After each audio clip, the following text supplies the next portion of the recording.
ಕುಮಾರಸ್ವಾಮಿ ನೋಡಿ ಓಟ್ ಹಾಕಲ್ಲ ಸರ್, ನಮಗೆ ನರೇಂದ್ರ ಮೋದಿ ಮುಖ್ಯ. ಕಿವಿಗೆ ಏನೋ ತೃಪ್ತಿ ಬೇಕಂದ್ರೆ ಮೋದಿ ಸರ್ಕಾರ ಬೇಕು, ಹೊಟ್ಟೆ ತುಂಬಬೇಕಂದ್ರೆ ಕಾಂಗ್ರೆಸ್ ಸರ್ಕಾರ ಬೇಕು. 500 ವರ್ಷಗಳ ನಂತರ ಒಂದು ರಾಮ ಮಂದಿರ ಕಟ್ಟವ್ರೆ ಅಂದ್ರೆ ಮೋದಿ ಅವರೊಬ್ಬರೇ. ಸುಳ್ಳಿನ ಸರ್ದಾರ ನರೇಂದ್ರ ಮೋದಿ. ಮೋದಿ ಸರ್ಕಾರನೇ ಬರಬೇಕು.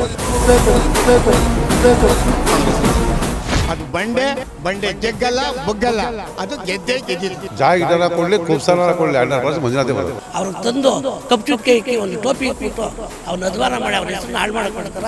ಮೋದಿ ಊಟ ಸಂಚು ಸರ್ ಖಂಡಿತ ಮಂಜುನಾಥ್. ಈಗ ಮಂಜುನಾಥ್ ಅವರು ಅರ್ಕೆ ಕುರಿ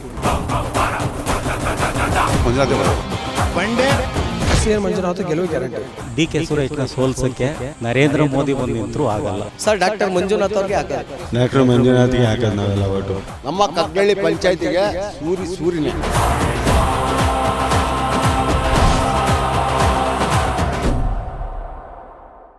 ದೇಶದಲ್ಲಿ ಬದಲಾವಣೆ ಬಯಸೋಕ್ಕೆ ಜನ ರೆಡಿಯಾಗಿದ್ದಾರೆ. ಏನು ಮೋದಿಯವರು ಸುಳ್ಳು ಆಶ್ವಾಸನೆ ಕೊಟ್ಟು ಅನೇಕ ಯೋಜನೆಗಳನ್ನು ಫ್ರೀ ಕೊಡ್ತೀವಿ, ಇದು ಮಾಡಿ ನಿರುದ್ಯೋಗ ಸಮಸ್ಯೆ ಬಗೆಹರಿಸ್ತೀವಿ, ಎಲ್ಲ ಇದು ಬಗೆಹರಿಸ್ತೀವಿ ಅಂತ ಹೇಳಿದವರು ಧರ್ಮ ಒಡೆಯೋಕ್ಕಂಥ ಕೆಲಸ ಮಾಡೋದು, ಸಾಬ್ರನ್ನ ಎತ್ತಲಿಕ್ಕೆ ಅಂತ ಕೆಲಸ ಮಾಡೋದು, ನಮ್ಮ ಹಿಂದೂಗಳ ಬಗ್ಗೆ ಇಲ್ಲದ ಸುಳ್ಳನ್ನು ಹೇಳ್ಕೊಂಡು ಅಮಿತ್ ಶಾ ಗಡ್ಕರಿ ಅವರು ಈ ಥರ ಕೆಲಸಗಳನ್ನು ಮಾಡ್ತಾಯಿದ್ದಾರೆ. ದಯವಿಟ್ಟು ಈ ಮೋದಿ ಸರ್ಕಾರ ಬದಲಾವಣೆ ಆಗಬೇಕು, ಇಲ್ಲಿ ಒಳ್ಳೆ ಆಡಳಿತ ಕಾಂಗ್ರೆಸ್ ಸರ್ಕಾರ ಬರಬೇಕು ಅಂತ ಜನ ತೀರ್ಮಾನ ಮಾಡ್ಕೊಂಡಿದ್ದಾರೆ. ಕರ್ನಾಟಕ ರಾಜ್ಯದಲ್ಲಿ ನಮ್ಮ ಸಿದ್ದರಾಮಯ್ಯನವರ ಆಡಳಿತ ಎಲ್ಲರಿಗೂ ತೃಪ್ತಿಕರವಾಗಿದೆ. ಅವರು 5 ಗ್ಯಾರಂಟಿ ಯೋಜನೆಗಳನ್ನು ತಂದು ಏನು ಇವತ್ತು ಕೆಳವರ್ಗದ ಬಡಜನತೆ ಇವತ್ತು ಮಧ್ಯಮ ವರ್ಗಕ್ಕೆ ಅವರು ಬರ್ತಾಯಿದ್ದಾರೆ. ಬಡಜನತೆ ಇವತ್ತು ಮಧ್ಯಮ ವರ್ಗಕ್ಕೆ ಬಂದು ಅವ್ರು ಒಳ್ಳೆ ಜೀವನ ಮಾಡ್ತಾಯಿದ್ದಾರೆ ಅಂದರೆ ಕಾಂಗ್ರೆಸ್ ಸರ್ಕಾರ, ಅದು ಸಿದ್ದರಾಮಯ್ಯನವ್ರ ಸರ್ಕಾರ. ಆದ್ದರಿಂದ ಇವತ್ತು ನಮ್ಮ ಕರ್ನಾಟಕ ರಾಜ್ಯದಲ್ಲಿ ಸುಭಿಕ್ಷವಾಗಿದೆ, ಒಳ್ಳೆಯ ರಿಸಲ್ಟು ಬರುತ್ತದೆ. ಕಾಂಗ್ರೆಸ್ಸು 15 ಸೀಟನ್ನು ಗೆಲ್ತದೆ ಅಂತ ಅಭಿಲಾಷೆ ಇಟ್ಕೊಂಡು ನಾವು ಮತದಾರರು ರೆಡಿಯಾಗಿದ್ದೀವಿ. ಮತ್ತು ನಮ್ಮ ಡಾಕ್ಟ್ರು ವಿಚಾರ ಬಂದಾಗ ಡಾಕ್ಟ್ರನ್ನ ಇವರು ವೈದ್ಯ ವೃತ್ತಿಯಿಂದ ರಾಜಕೀಯ ರಂಗಕ್ಕೆ ತಂದು ದೇವೇಗೌಡರು ಮೋಸ ಮಾಡಿದ್ದಾರೆ. ಕಾಂಗ್ರೆಸ್ ಋಣ ದೇವೇಗೌಡರು ತೀರಿಸಬೇಕಾಗಿತ್ತು. ದೇಶದಲ್ಲಿ ಪ್ರಧಾನಿ ಮಾಡಿದ್ದು ಕಾಂಗ್ರೆಸ್ಸು, ಮಗನ್ನ ಮುಖ್ಯಮಂತ್ರಿ ಮಾಡಿದ್ದು ಕಾಂಗ್ರೆಸ್ಸು. ತುಮಕೂರಿನಲ್ಲಿ ಸೋಲಿಸೋಂಥ ಸಂದರ್ಭದಲ್ಲಿ ಕಾಂಗ್ರೆಸ್ ಸರ್ಕಾರ ನಮ್ಮ ಸೋನಿಯಾ ಗಾಂಧಿಯವರು ಇವ್ರನ್ನ ರಾಜ್ಯಸಭಾ ಮೆಂಬರ್ ಮಾಡಿ ದೆಹಲಿಗೆ ಕಳಿಸಿದ್ರು. ಆ ಋಣನೇ ತೀರಿಸಲಿಲ್ಲ ನಮ್ಮ ದೇವೇಗೌಡರು, ಕುಮಾರಸ್ವಾಮಿಯವರು. ಆದರೆ ಇಂಥ ಪರಿಸ್ಥಿತಿಯಲ್ಲಿ ಕಾಂಗ್ರೆಸ್ ಋಣನೇ ತೀರಿಸಿದಂಥವ್ರು ಹಳಿಯನ್ನೇ ಕರ್ಕೊಂಬಂದು ಇಲ್ಲಿ ವೈದ್ಯ ವೃತ್ತಿಯನ್ನು ತಪ್ಪಿಸಿ ಇಲ್ಲಿ ಬಂದು ಅವರಿಗೆ ಟಿಕೆಟ್ ಕೊಡಿಸಿ ಅವ್ರಿಗೆ ಅವಮಾನ ಮಾಡ್ತಾಯಿದ್ದಾರೆ. ಈ ಬೆಳವಣಿಗೆ ತಪ್ಪು. ಈ ರಾಜ್ಯದಲ್ಲಿ ನಮ್ಮ ಸುರೇಶ್ ಅಣ್ಣವರು 24 ಅವರ್ ಕಾಂಗ್ರೆಸ್ ಅವರು. ಏನು ನಮ್ಮ ಜಿಲ್ಲೆಯಲ್ಲಿ ಇಷ್ಟು 5 ತಾಲೂಕುಗಳಿವೆ. 5 ತಾಲೂಕುಗಳ ಮೂಲೆಯಲ್ಲೂ ಇಂಥ ಹಳ್ಳಿ ಇದೆ, ಇಂಥ ಜನ ಇದೆ, ಇಂಥ ರೈತರಿದ್ದಾರೆ, ಇಂಥ ಮಧ್ಯಮ ವರ್ಗದವರು ಇದ್ದಾರೆ, ಇಂಥ ಜಾತಿಯವರಿದ್ದಾರೆ, ಇಂಥ ಬಡವರ ಕುಟುಂಬ ಇದೆ ಎಂದು ಗುರುತಿಸ್ತಕ್ಕಂಥ ಏಕೈಕ ವ್ಯಕ್ತಿ ಕರ್ನಾಟಕ ರಾಜ್ಯದಲ್ಲಿ ಅಂದರೆ ಸುರೇಶ್ ಅಣ್ಣ. ಅವರು ಜೊತೆಗೂಡಿ ಕೆಲಸ ಮಾಡ್ತಾರೆ. ಇವತ್ತು ನಮ್ಮ ಕಾಂಗ್ರೆಸ್ಸು ಈ ನಮ್ಮ ಜಿಲ್ಲೆಯಲ್ಲಿ ಭದ್ರವಾಗಿದೆ, ಇವ್ರು ಗೆದ್ದೇ ಗೆಲ್ತಾರೆ ಅಂತ ಅಭಿಲಾಷೆ ಇಟ್ಕೊಂಡು ನಾವು ಈ ಮಾತನ್ನು ಹೇಳಿಸ್ತಾ ಇದ್ದೀವಿ. ಸೆಂಟ್ರಲಲ್ಲಿ ಬದಲಾವಣೆ ಕೇಳ್ತಿರಾಗ ಪಕ್ಕ ಬದಲಾವಣೆ ಆದ್ರೇ ಭಾರತ ದೇಶ, ನಮ್ಮ ಭಾರತೀಯ ಸಂಸ್ಕೃತಿ ಉಳಿಯೋದು. ಭಾರತ ದೇಶದಲ್ಲಿ ನಮಗೆ ಎಲ್ಲ ಜಾತಿಯ ಬಡವರಿಗೆ ಒಂದು ಹಕ್ಕನ್ನು ಪಡೆಯುವಂಥ ಹಕ್ಕು ಇರೋದು ನಮ್ಮ NDA ಮಿತ್ರ ಪಕ್ಷಕ್ಕೆ ಅಂತ ನಾನು ಹೇಳ್ತೀನಿ. ಹಾಗಾದರೆ ಈ 5 ಗ್ಯಾರಂಟಿ ಏನು ಕೊಟ್ಟಿದ್ದಾರೆ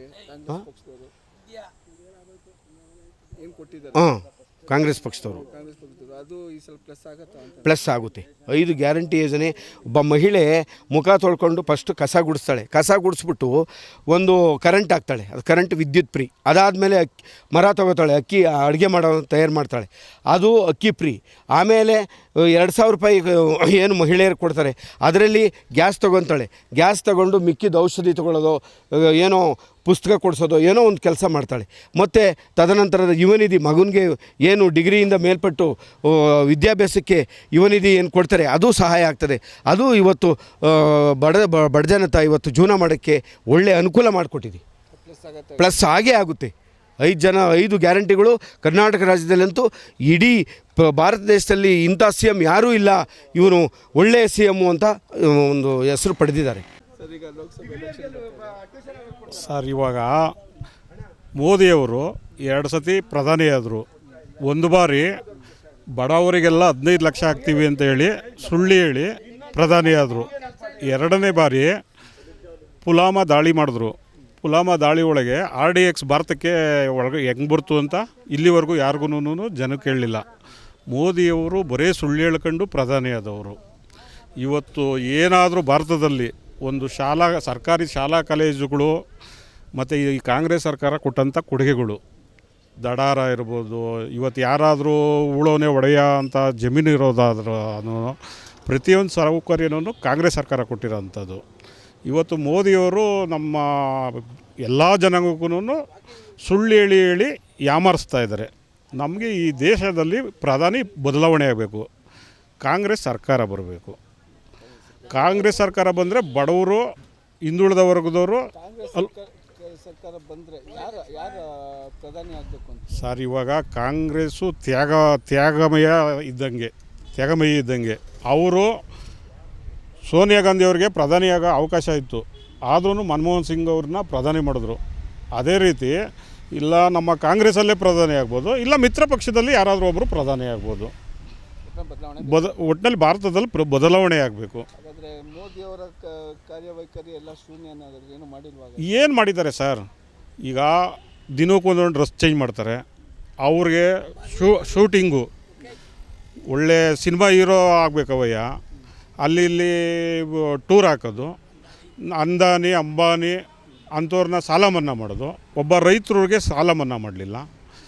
ಬಡವರಿಗೆ ಇವತ್ತು ಕಾಂಗ್ರೆಸ್ ಸರ್ಕಾರ ಅಕ್ಕಿ ಕೊಡಿ, ನಮಗೆ 35 ರೂಪಾಯಿಗೆ ಅಕ್ಕಿ ಕೊಡಿ ಅಂತ ಅಂದರು, ಕೊಡಲಿಲ್ಲ. ಯಾಕೆಂದರೆ ಕರ್ನಾಟಕದಲ್ಲಿ ಬಡವರು ಬದುಕ್ಬಿಡ್ತಾರೆ ಅಂತ. ಅದೇ ಇವರೇ ಈಗ 29 ರೂಪಾಯಿಗೆ ಮಾಡ್ತಾಯಿದ್ದಾರೆ.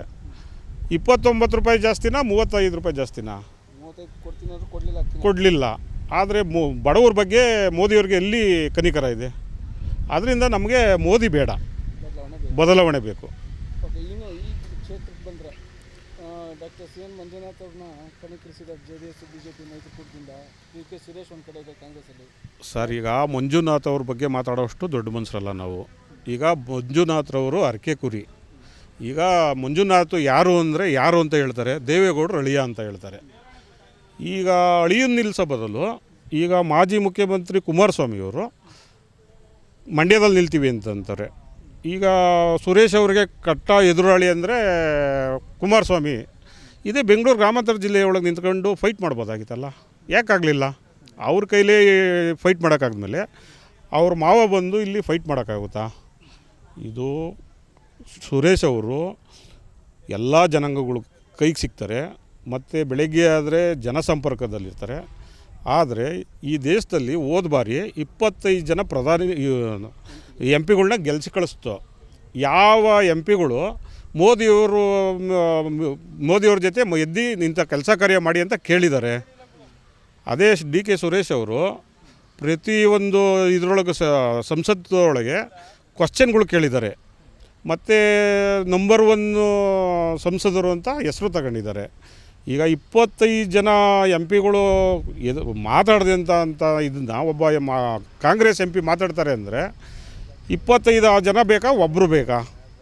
ಅದಕ್ಕೆ ನಮಗೆ ಕೆಲಸ ಮಾಡೋಂಥ ಸಂಸದರು ಬೇಕು. ಅವರು DK ಸುರೇಶ್ರವರು.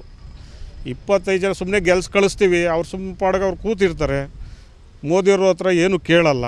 ಆದರೆ ಇಲ್ಲಿಂದ ಒಂದು ಹುಲಿ ಕಳಿಸಿ ನಮ್ಮ ಬೆಂಗಳೂರು ಗ್ರಾಮಾಂತರದಲ್ಲಿ ನಮ್ಮ ಕೆಲಸ ಕಾರ್ಯಗಳಾಗಬೇಕು. ಇವತ್ತು ಕಾವೇರಿ ನೀರು ತಂದಿದ್ದಾರೆ, ಹೇಮಾವತಿ ನೀರು ತಂದಿದ್ದಾರೆ, ಬೆಂಗಳೂರು ಟು ಸೋಮನಾಥಪುರ ರಸ್ತೆ ಮಾಡಿಸ್ತಾ ಇದ್ದಾರೆ. ಈ ಥರ ಕೆಲಸಗಾರರು ಬೇಕು. ಸುಮ್ಮನೆ ಯಾವುದೋ ಒಂದು ಗೆದ್ದುಬಿಟ್ಟು ಸುಮ್ಮನೆ ಅಲ್ಲಿ ಮೂಲೆಯಲ್ಲಿ ಕೂತ್ಕೊಳ್ಳೋ ಬದಲು ಕೆಲಸಗಾರನ ಕಳಿಸೋದು ಒಳ್ಳೇದಲ್ಲವ್ರಾ? ಓಕೆ, ಈಗ ಯೋಗೇಶ್ವರ್ ಅವ್ರಿಗೆ ಟಿಕೆಟ್ ಕೊಡ್ತೀವಿ ಅಂತ ಹೇಳಿದರು BJPಯಿಂದ. ಅವ್ರಿಗೆ ಕೈ ತಪ್ಪಿಸಿ ಇವಾಗ ಮಂಜುನಾಥ್ ಅವರು ಕೊಟ್ಬಿಟ್ಟಿದ್ದಾರೆ. ಸರ್, ಈಗ ಯೋಗೇಶ್ವರ್ ಅವ್ರಿಗೂ ಕುಮಾರಸ್ವಾಮಿಗೂ ಚನ್ನಪಟ್ಟಣದಲ್ಲಿ ಫೈಟ್ ನಡೀತದೆ.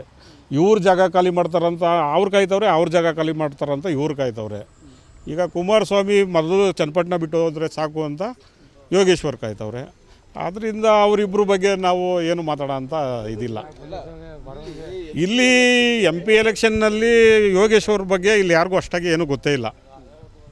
ಯಾಕಂದರೆ ಇಲ್ಲಿ ಕುಮಾರಸ್ವಾಮಿ ಆಗಿರ್ಬೋದು, ಸುರೇಶ್ ಅವ್ರ ಬಗ್ಗೆ ಹೌದು, ಅದ್ರ ಬಗ್ಗೆ ನಮಗೆ ಗೊತ್ತಿಲ್ಲ ಸರ್, ಅದು ನಮಗೆ ಗೊತ್ತಿಲ್ಲ.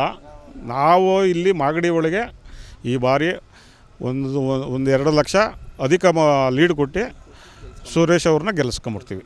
ಹೌದು. ಹಾಗಾದರೆ ಈ ಒಂದು ಸರ್ಕಾರ ನಮ್ಮ ರಾಜ್ಯದಲ್ಲಿರುವಂಥ ಕಾಂಗ್ರೆಸ್ ಸರ್ಕಾರ ಏನು 5 ಗ್ಯಾರಂಟಿ ಕೊಟ್ಟಿದೆ, ಪ್ಲಸ್ ಆಗುತ್ತೆ ಸಲ ಎಲೆಕ್ಷನ್ 100ಕ್ಕೆ 100 ಭಾಗ ಆಗುತ್ತೆ ಸರ್. ಈಗ ಬಡ ಮಹಿಳೆ ಅವಳಿಗೆ 2000 ರೂಪಾಯಿ ಬರ್ತಾ ಇರೋದ್ರಿಂದ ಇವತ್ತು ಎಷ್ಟೋ ಜನ ತಂದೆ ತಾಯಿಗಳ್ನ ಮಕ್ಳುಗಳು ನೋಡ್ಕೊತಾ ಇಲ್ಲ. ಅದೇ ಆ ಎಮ್ಮನಿಗೆ 2,000 ರೂಪಾಯಿ ಹೋದರೆ ಆ ಎಮ್ಮ ಒಂದು ಔಷಧಿನೇ ಆಗಲಿ ಇಲ್ಲ ಮನೆಗೆ ಏನಾದ್ರು ಚಿಕ್ಕಪುಟ್ಟ ಖರ್ಚಿಗಾಗಲಿ ತಗೊಳ್ಳೋಕ್ಕೆ ಒಂದು ಹೆಲ್ಪ್ ಆಗ್ತಾಯಿದೆ. ಮತ್ತು ಬಸ್ ಬಿಟ್ಟಿದ್ದಾರೆ. ಬಸ್ಸಲ್ಲಿ ಇವತ್ತು ಗುಲ್ಬರ್ಗ ರಾಯಚೂರವರು ಧರ್ಮಸ್ಥಳ ಆಗಲಿ ಬೇರೆ ದೇವಸ್ಥಾನಗಳು ನೋಡೋಕ್ಕಾಯ್ತಾರಿಲ್ಲ. ಇವತ್ತು ಆ ಕಡೆಯಿಂದ ಎಲ್ಲ ಬಂದಿಲ್ಲಿ ಟೂರ್ ಮಾಡ್ತಾಯಿದ್ದಾರೆ. ನಮ್ಮ ದೇವಸ್ಥಾನಗಳನ್ನೆಲ್ಲ ಸಂಪರ್ಕ ಮಾಡ್ತಿರ್ತಾರೆ. ಯಾರಾದ್ರೂ ಇವತ್ತು ಮಹಿಳೆ ಒಂದರಿಂದ ಇನ್ನೊಂದು ಊರಿಗೆ ಹೋಗಬೇಕು ಅಂತಂದರೆ ಅನುಕೂಲ ಆಗ್ತಾಯಿದೆ. ಹುಡುಗರು ಮಕ್ಳುಗಳು ಓದಿರೋ ಮಕ್ಳುಗಳು ಮನೇಲಿ ಕೂತ್ಕೊಳ್ಳೋ ಬದಲು ಅವ್ರಿಗೆ 3,000 ರೂಪಾಯಿ ಕೊಡಬೇಕು ಅಂತ ಹಣ ಕೊಡ್ತಾಯಿದ್ದಾರೆ. ಮನೇಲಿ ಫ್ರೀ ಕರೆಂಟ್ ಇದೆ. ಇನ್ನೇನು ಸೇರಬೇಕು? ಈಗ ಪ್ಲಸ್ ಆಗುತ್ತೆ 100ಕ್ಕೆ 100 ಭಾಗ ಆಗುತ್ತೆ ಸರ್. ಈಗ 100ಕ್ಕೆ 100 ಭಾಗ ಪ್ಲಸ್ ಆಗಲೇಬೇಕು. ಹಾಗಾದರೆ ಒಟ್ಟಾರೆ ಬದಲಾವಣೆ ಕೇಳ್ತಾ ಇದ್ದೀರಾ? ಸೆಂಟ್ರಲಲ್ಲಿ 100ಕ್ಕೆ 100 ಭಾಗ ಬದಲಾವಣೆ ಆಗಲೇಬೇಕು. ಸುಳ್ಳೇಳ ಪ್ರಧಾನಿಗಿನ್ನ ಇವತ್ತು ಕೆಲಸ ಮಾಡೋ ಅಂಥ ಪ್ರಧಾನಿ ಬೇಕು. ಸ್ವಾದಿಷ್ಟತೆಯ ಸ್ವಾದ, ತಾಜಾತನದ ಆಹ್ಲಾದ, ಉತ್ತಮ ಆರೋಗ್ಯ ಮತ್ತು ಹೆಚ್ಚಿನ ರೋಗ ನಿರೋಧಕ ಶಕ್ತಿಯ ವೃದ್ಧಿಗೆ ಈಗ ನಿಮಗೆ ಸಿಗುತ್ತಿದೆ ಉತ್ತಮ ಗುಣಮಟ್ಟದ ಪೌಷ್ಟಿಕಾಂಶ Shri Vaidik millet health mix. ಇದು ಸಿರಿಧಾನ್ಯಗಳ ಸಂಪತ್ತು.